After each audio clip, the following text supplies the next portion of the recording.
Thank you sa mga musician. Thank you sa tanan. Daghang salamat sa inyong pagalit. Ayaw mo diha kay Lord kaya nga to ang kuan diri og waya mo tawo. So dili ta manglingkod kay waya mo sulod diri nya kamo na diha dili ta. Lord kaya nga to mga bangko diri wala ya may kuan, wala ya may manglingkod. Hallelujah. So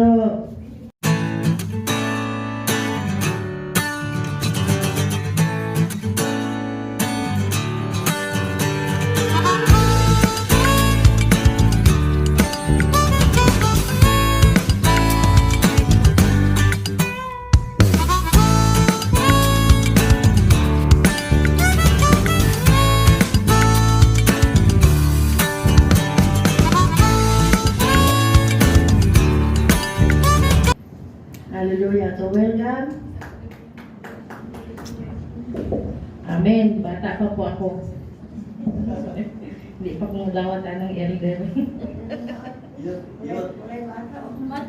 Youth pa po yun. Yung buntag sa tanan. Magandang umaga po sa ating lahat. Salamat pagi sa muwat. Amen. So I really praise God na bisag na may pata pero ingon ang Ginoo nga bisag duha lang na sa kaliwala sa atong buhay nga Dios na agin siya kanunay. So padayon lang gud ang mga igsoon. So sa umagang ito nalipay kog dako nga bisan wala ang ato ang inahan. Pero di pa nalanginan pud nga nakauban na to si Nona karon na siya diri o ang ako ang kinakusgang bana na abot po sa ako ang ginang buntag as ka na kong aligot-got kay wala siya trabaho niya di siya mo simba kay na daw tao namang gitaw tinuod pero ikaw sige lang Lord ikaw rin ang dalang niya diri. So, praise God.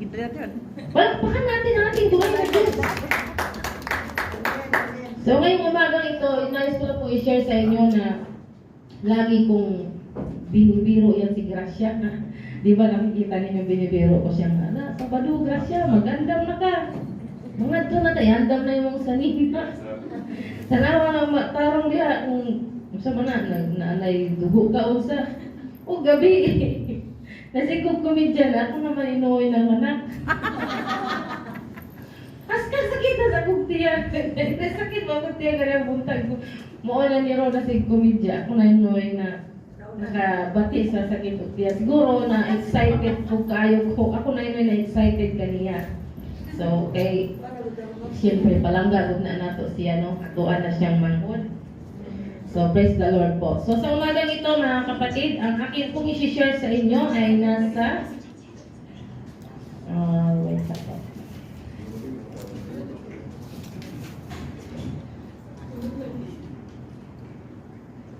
James chapter 1, verse 22 to 25.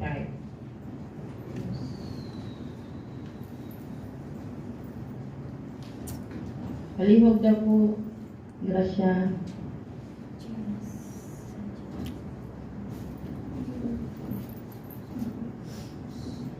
Malipayon ba ang tanan? Amen.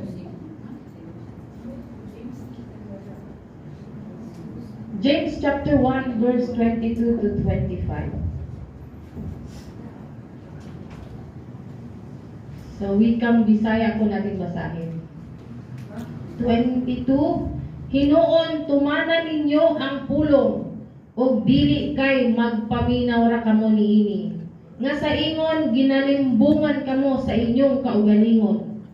23, kay kun adunay tawo nga igo ran maminaw sa pulong ug dili mutuman niini, siya mahisama sa usa ka tawo nga nagasud-ong diha sa salamin sa iyang nawong nga dala pa sa iyang pagkatawo.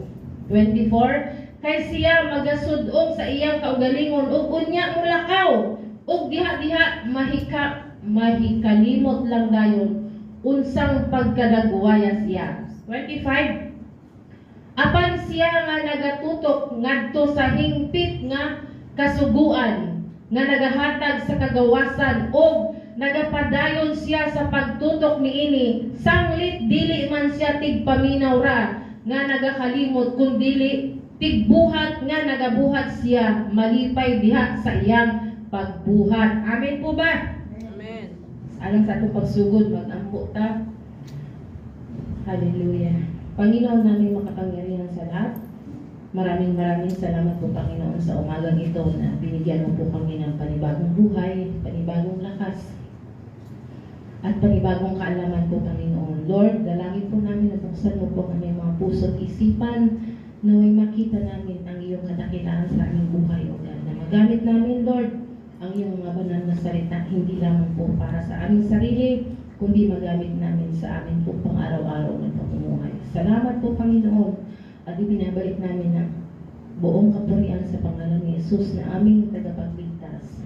Amen.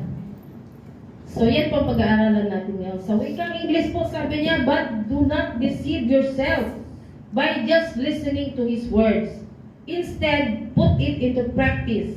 If you listen to the word but do not put it into practice, you are like people who look in a mirror and see themselves as they are. They take a good look at themselves and then go away and once forget what they look like.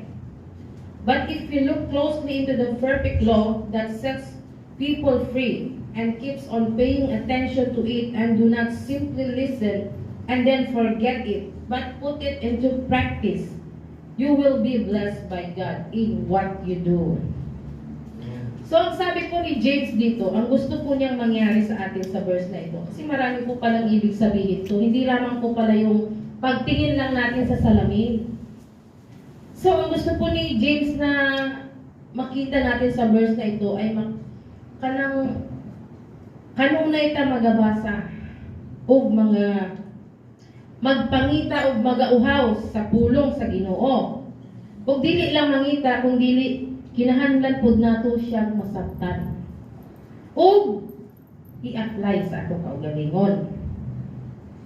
At sabi nga po niya, reaps the blessing. So kung tayo nagpangita sa pulong, nagapaminaw sa pulong, atong gibuhat o gisunod ang pulong, panalanginan ta sa atong buhi nga Diyos. Gusto niya ma-experience natin yung blessing ng Panginoon. So, ngayong umagang ito, tignan natin kung ano yung mga ibig sabihin ng verse na ito. Ang lesson po dito ay tungkol sa salamin, mirror. May dalawang klase po ng pagtingin sa salamin. Yung isa, yung gaze, yung paglantaw o tarong. Lantaw ng yun mo tarong. At yung isa ay yung glance, yung parang kasapyaw lang. Halimbawa, di ba, pag pupunta po tayo sa Manuroy, di ba, kung parang litan maadto sa mall. O dito ilang na mapalit tag sapatos. Di ba mapalit tag sapatos? Kung maadto ka dito, mag-shopping lantaan na, makakita tag sa amin, imposibleng di ka mulantaw sa salamin, di ba? Mulantaw ka. Sa dagway ni mo. Di mo sinuutan, igaw ba yung bilbil? Pero, hindi ko man nanalakaw na ka. So, yun po ang tawag sa glance. Pero, kung bibili ka ng damit, o kaya ng sapatos, atugid ka sa fitting room, di ba? Pupunta ka sa fitting room, anong gagawin mo dun? Isusukat mo yung damit. Susukatin mo, ngayon, titignan mo yung kaliwa. Tapos, titignan mo yung kanan. Taas at baba. Bakit? Titignan mo kung bagay ba sa'yo yung binibili mo, di ba? Hindi naman basta sinuot mo lang, bibili ka lang, takbo ka na, di ba? Bibilin mo kasi, siyempre, sayang yung pera mo pag hindi mo magagamit. Mupalit day ka ning gawas imong bilbil. Ang sanina nga buot kayo. Imong size medium, unya small day ang imong ipalit. Siyempre, titignan mo. Yun po yung tawag, yung ibig sabihin ng gaze. Lantawon ni mo og tarong. Ganon din po sa pagtingin natin sa salamin. Di po ba pag gumigising tayo sa umaga, sino po ang tumitingin sa salamin pagbangon niya? Unang tinitignan yung salamin.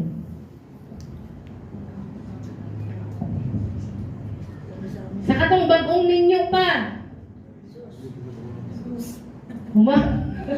Sus, manggiti. Kung bagong ninyo pa ka, o saman. Di siyempre, pila lang mo ka, adlaw pa nagkuyog sa imong bana. Kung sa imong buhaton, ilibangon. Ay, sudalay. Maulaw pa ta sa matag usa, no? Maulaw pa ta. Unay lang tao, sana, imuta. Napakailaway. Di ba una tinitignan natin kung yung mukha natin ay maganda tignan o hindi? Lalo na po sa ating mga, halimbawa, nangungupahan tayo ng kwarto, maraming tao sa labas. Lalabas ka ng kusina. Hindi mo ba titignan yung itsura mo? Anong itsura mo bago ka lumabas? We are focused on what we are outside. Pinag-focus natin yung sarili natin, anong itsura natin, kaya tumitingin tayo sa salamin. But James said, Apostle James said, yung salamin na tinutukoy niya dito ay hindi yung literal na salamin, kundi ito. Ito po yung salamin natin sa buhay. God's Word is our mirror. Dito po natin titignan ang ating sarili. He wants us to research. He wants us to see kung ano tayo bilang pagsasalamin natin sa salita ng Panginoon. Siyempre, pag gumigising ka, di ba, titignan mo yung sarili mo. Akong kilay. Mato pagtrabaho, kilay. Kilay is life. Di ko kabalaan ng kilay. Unya, kung laki ka, o nang unang titignan mo, biguti mo, di ba? Kung taas lang yung biguti, o sa may yung buhato, ititrim mo, gusto mo ng ganitong shape. Kung ayaw mo naman, itatanggalin mo, di ba? Imong buhok, kung kalkag kayo, magpagunting na ka, time na magpagunting. Kung imong buhok puro na puti, kung sa'yo buhaton, magkulay, di ba? Pagti na. Kung lagi kang puyat, ano una makikita mo? Ay, bag mo ng anak na. Di po ba? Nakikita natin yung salamin bilang pag-imbestiga sa sarili natin. Ang tanong po, iniimbestigahan din po ba natin ang ating sarili sa pagtingin sa salamin sa salita ng Panginoon? Look at verse 25. Tignan po natin yung verse 25. But he that looked into the perfect law. Sabi niya, but he who looked into the perfect law.